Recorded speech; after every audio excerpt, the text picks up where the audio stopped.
Merci pour l'invitation, Claudine.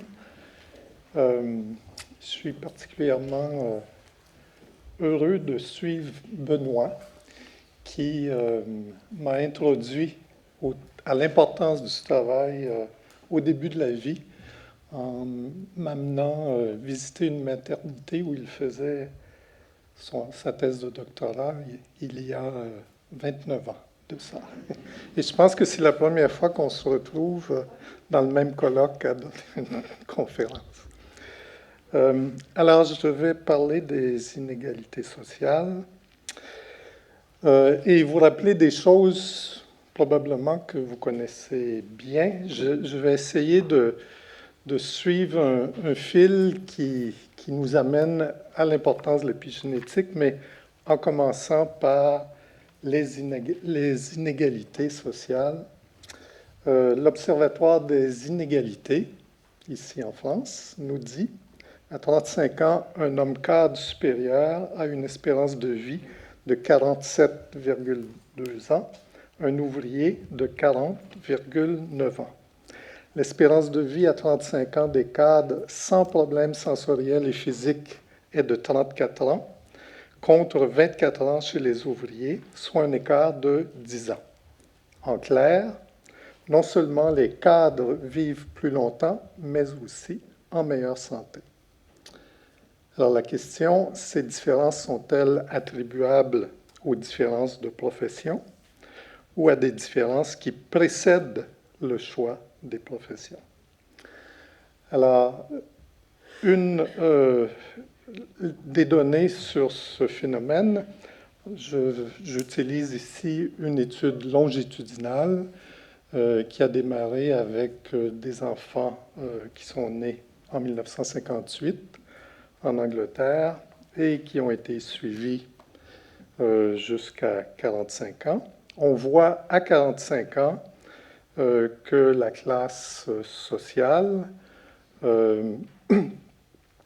élevée à faible, donc à un extrême les cadres supérieurs et à l'autre extrême les ouvriers. Si on regarde l'indice de masse corporelle, on voit des différences importantes. Les problèmes d'audition, on voit des différences importantes. La dépression, on voit des différences importantes. La douleur chronique, on voit des différences importantes. Donc, à 45 ans, il y a cette association claire entre les problèmes de santé, tant physiques que mentale, et la classe sociale. Maintenant, puisque c'est une étude longitudinale qui démarre à la naissance, on peut retourner à la naissance et regarder la classe sociale à la naissance, donc la classe sociale des parents et non plus de l'enfant. Et on regarde encore les mêmes outcomes, les mêmes résultats. Indice de masse corporelle, problème d'audition, dépression, douleur chronique. Nous observons encore des différences. Les différences sont un peu moins importantes, mais clairement, la classe sociale des parents à la naissance est associée fortement aux problèmes de santé à 45 ans. Si on fait une analyse un peu plus détaillée, on regarde les enfants qui sont nés dans une classe sociale élevée et qui, à 45 ans, étaient eux-mêmes dans une classe élevée, on voit qu'ils sont ceux qui sont les plus en santé. Si on regarde ceux qui avaient une classe sociale faible à la naissance et conservent une classe sociale faible à l'âge adulte, ce sont les individus qui sont les moins en santé, alors que ceux qui avaient une classe sociale élevée à la naissance, mais qui se sont retrouvés dans une classe faible à 45 ans, ont plus de problèmes de comportement, de santé que ceux qui sont demeurés dans une classe sociale élevée, alors que ceux qui étaient dans une classe sociale faible et qui ont eux-mêmes sont montés à une classe sociale élevée, ont moins de problèmes de santé que ceux qui sont demeurés dans une classe faible, mais ont un peu moins ont un peu plus de problèmes de santé que ceux qui ont toujours été dans une classe sociale élevée. Alors, la conséquence des inégalités sociales à la naissance, est-ce que ce sont des effets environnementaux qui sont créés par la classe sociale des parents, ou est-ce que ce sont des effets de la transmission génétique des parents aux enfants? Pour répondre à cette question, parce que dans l'étude précédente, on regardait des enfants des singletons, on ne pouvait pas contrôler les effets génétiques. Alors là, je vais vous présenter des résultats de jumeaux où on peut contrôler les effets génétiques. Vous savez tous que chez les jumeaux, il y a des monozygotes et des dizygotes. Et avec les monozygotes et les dizygotes, on peut regarder quelle est la contribution des effets les effets environnementaux et les effets génétiques. Et dans cette étude-ci, c'est une étude que nous faisons au Québec d'un échantillon, un large échantillon de jumeaux que nous suivons depuis la naissance. Et ici, ce que nous avons mesuré, c'est la réactivité par une mesure du cortisol, la réactivité au stress par une mesure du cortisol à l'âge de 19 mois. Sur la gauche, ici, c'est l'ensemble de l'échantillon, et on peut voir que les monozygotes se ressemblent beaucoup plus que les dizygotes. Fait presque le double en termes de ressemblance, donc un effet génétique important. Cependant, si on divise l'échantillon en deux groupes, le groupe qui avait peu d'adversité familiale, donc classe socio-économique faible, mais on prend en compte toutes sortes d'autres facteurs qui indiquent que l'environnement est relativement adéquat. Et on compare à la partie de l'échantillon qui se retrouve dans une situation familiale où il y a beaucoup d'adversité, dont des inégalités sociales. On peut voir une énorme différence de l'effet de l'environnement. Chez ceux qui grandissent dans un environnement, disons, presque parfait, les effets génétiques sont très importants. Chez ceux qui grandissent dans un environnement qui est moins que parfait, on n'a plus d'effets génétiques. Alors, c'est une indication que l'environnement, malgré le fait que dans l'ensemble de la population, il y a des effets génétiques importants, si on se retrouve dans un environnement qui est relativement inadéquat, c'est l'environnement qui va déterminer la réactivité au stress. Et je me souviens plus qui ce matin a fait allusion à ce type de phénomène. Si l'environnement pour une plante, s'il y a du soleil, s'il y a de l'eau, s'il y a toutes les conditions, c'est la génétique qui va s'exprimer. Hein, c'est notre potentiel génétique. Si l'environnement est totalement inadéquat, les facteurs génétiques ne s'expriment pas. Alors, autre exemple des effets de l'environnement, diabète gestationnel et développement du langage.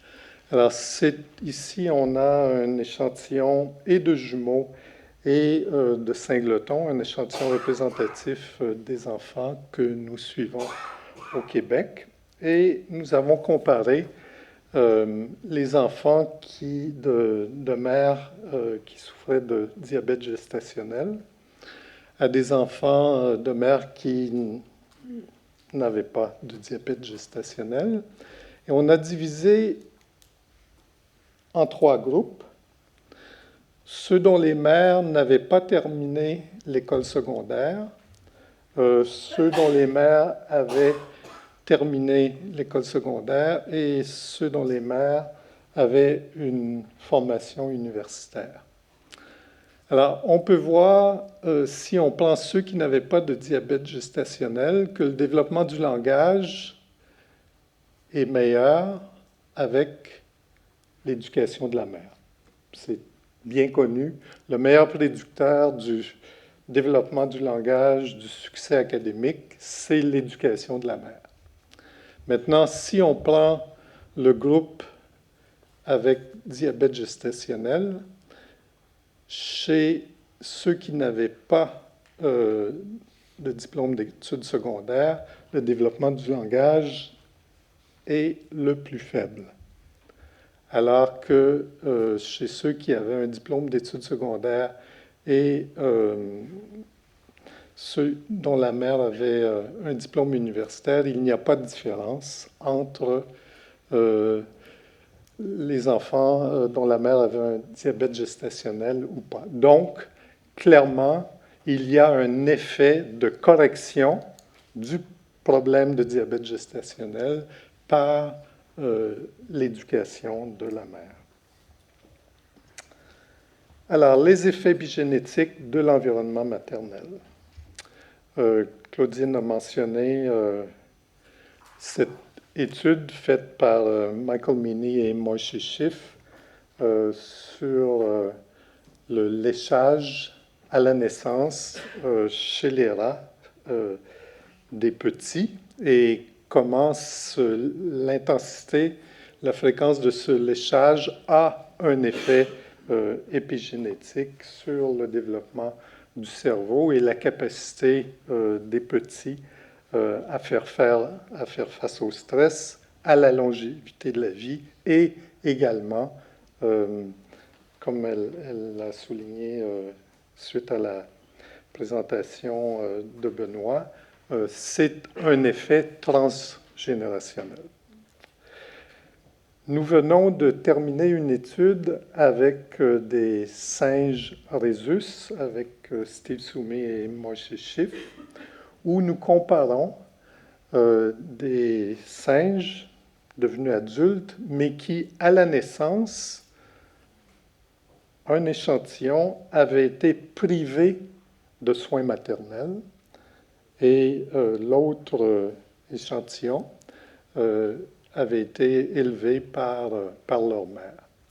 Alors, c'est une expérience que Steve Soumé fait depuis une trentaine d'années pour regarder les effets des soins maternels au début de la vie sur plusieurs problèmes au cours du développement. Et dans ce cas-ci, on a comparé les profils de méthylation au cerveau chez ces 2 groupes de singes. Et ce qu'on observe, ce sont des différences importantes de méthylation à l'âge adulte. On a parlé également déjà des effets de la famine pendant la grossesse, la famine en Hollande. Et ces effets, on observe également des effets épigénétiques chez les humains associés à la famine à la naissance, pendant la grossesse. Moïse Schiff vient de publier avec ses collègues une autre étude avec la cohorte de 1958 en Angleterre, celle dont j'ai parlé au début de ma présentation, où il montre que les enfants de classe sociale faible au début de la vie, lorsqu'on les compare à ceux qui étaient dans une classe sociale plus élevée, et qu'on regarde les profils épigénétiques à 45 ans, on observe des effets différents, très différents.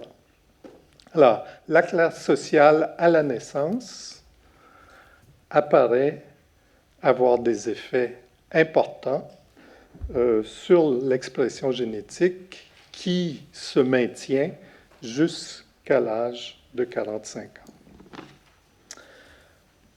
Alors, quelles sont les leçons de tout ça pour la prévention précoce des problèmes de santé par le soutien des mères à haut risque et des mères à haut risque dans le sens des mères qui vivent dans des conditions sociales difficiles. J'utilise l'image de Hercule et l'hydre pour vous faire comprendre le problème que nous avons à faire face à cet objectif d'améliorer les conditions au début de la vie chez les humains qui vivent dans des situations de défavorisation. Nous faisons face non pas à un problème, mais à de multiples problèmes. Et comme Hercule et l'hydre, quand on coupe une tête, il y en a une autre qui apparaît très rapidement. Et voici une partie des têtes qui nous font face. Il y a la malnutrition, évidemment. Il y a le stress que vivent ces femmes. Il y a la dépression. Il y a l'obésité. Il y a la pauvreté. Il y a la faible éducation. Il y a l'isolement. Il y a les conflits conjugaux, etc., etc., etc. Et on peut imaginer que tous ces problèmes ont des conséquences épigénétiques et des conséquences épigénétiques à long terme. Y a-t-il l'espoir de faire quelque chose? Alors, il y a peu d'exemples, mais il y a au moins un exemple, et c'est une étude expérimentale, un essai randomisé qui a été fait aux États-Unis et qui a démarré il y a maintenant un peu plus de 20 ans, l'étude Elmira, et qui est répliquée. On a fait plusieurs réplications par la suite aux États-Unis, et en fait, le programme ici vient de commencer à être implanté. Le gouvernement d'Obama a décidé d'implanter d'une façon nationale ce type de programme qui ressemble un peu à ce que vous faites en France depuis longtemps, la PMI. Mais je connais bien ce programme Elmira et je connais un peu la PMI et je peux vous dire que ce qu'ils font dans ce programme est à peu près 10 fois plus intensif que ce qu'on peut faire avec les ressources de la PMI actuellement en France. Alors, c'est un programme qui cible des femmes enceintes pauvres avec faible éducation. Visite à domicile aux 2 semaines pendant la grossesse jusqu'à 6 mois postpartum. Et à partir de 6 mois postpartum, une visite à domicile par mois jusqu'à 24 mois. Les centrations de ces visites, c'est la santé, l'éducation de la mère, l'alimentation, l'emploi, le bien-être de la mère et la capacité en termes de soins et de stimulation du développement du bébé. Les résultats à date qui ont été publiés sur une période maintenant d'une quinzaine d'années, ces femmes qui bénéficient de cette intervention, moins de grossesse et des grossesses plus espacées, meilleure éducation et emploi, moins de consommation de tabac, de drogue et d'alcool, et les effets sur les enfants, moins de négligence et d'abus par les parents, moins de consommation de drogue et d'alcool, moins de sexualité précoce, moins de comportements déviants à l'adolescence, plus d'effets bénéfiques pour les filles. Et c'est le résultat qui me fait le plus chaud au cœur, dans le sens où ce sont ces filles qui deviennent les mères de la prochaine génération. Ça aurait été désolant que ce soit des effets uniquement sur les garçons ou surtout sur les garçons. Il y a plus d'effets pour les filles et donc c'est rassurant dans une perspective intergénérationnelle. Les jeunes sont un peu, les enfants sont encore un peu trop jeunes pour qu'on ait des effets clairs sur la santé à long terme, mais on s'attend bien à ce que, étant donné toutes ces différences, qu'il va y avoir des effets à long terme sur la santé et probablement qu'on pourra mesurer les effets épigénétiques à long terme également. Alors, en termes de conclusion, première conclusion, mieux vaut aider tôt. On le sait qu'il y a les inégalités sociales que l'on observe chez les adultes, on a une bonne idée d'où elles viennent, et donc on a avantage à intervenir tôt. Et ici, je vous présente un graphique qui a été fait par Jim Heckman. C'est un économiste qui a gagné le prix Nobel en économie il y a 10 ans et qui, depuis 10 ans, s'intéresse tout particulièrement aux interventions tôt dans la vie. Et lorsqu'il met l'ensemble des études qui ont été faites pour réduire les inégalités sociales, intervention chez les travailleurs, chez les gens qui sont au chômage, intervention chez les enfants qui ont des difficultés à l'école, intervention pendant la période préscolaire et pendant la grossesse. La conclusion, c'est que plus l'intervention est tôt, plus elle rapporte sur le plan économique. Alors, cette courbe indique quel est le bénéfice économique d'une intervention qui commence tôt versus plus tard et versus plus tard. Alors, c'est clair que pour le même euro qu'on investit, on va avoir un retour beaucoup plus important s'il est investi tôt que s'il est investi tard, et on peut penser que c'est vrai même à l'intérieur de la période prénatale. Donc, il faut aussi intervenir tôt, mais également intervenir en tenant compte des effets intergénérationnels. Et ici, l'idée, c'est que le niveau socio-économique des parents a un effet sur la grossesse, sur les soins parentaux, et ceci a un impact sur le développement du cerveau de l'enfant, sur sa santé physique et mentale, sur son succès académique et donc sur sa classe sociale plus tard. Mais dans la deuxième génération, on a également le même genre de phénomène. Et si on peut avoir un effet particulièrement sur les filles, dans la deuxième génération, on va avoir des effets bénéfiques. Et comme le disait une sage-femme avec qui j'ai travaillé à un moment donné, on commençait à travailler sur ces problèmes-là et elle m'a dit, vous savez, ça prend au moins 2 générations à changer ces problèmes, au moins 2 générations.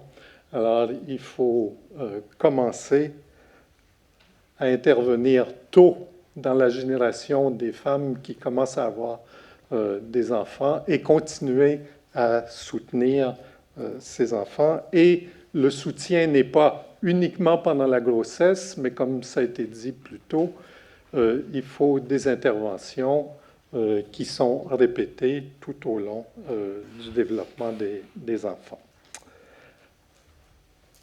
Je donne la dernière parole à cette dame qui est chef du peuple Soli en Zambie et qui n'arrête de dire, lorsqu'on éduque un homme, un individu est éduqué. Lorsqu'on éduque une femme, on éduque ses enfants et donc la nation. Merci.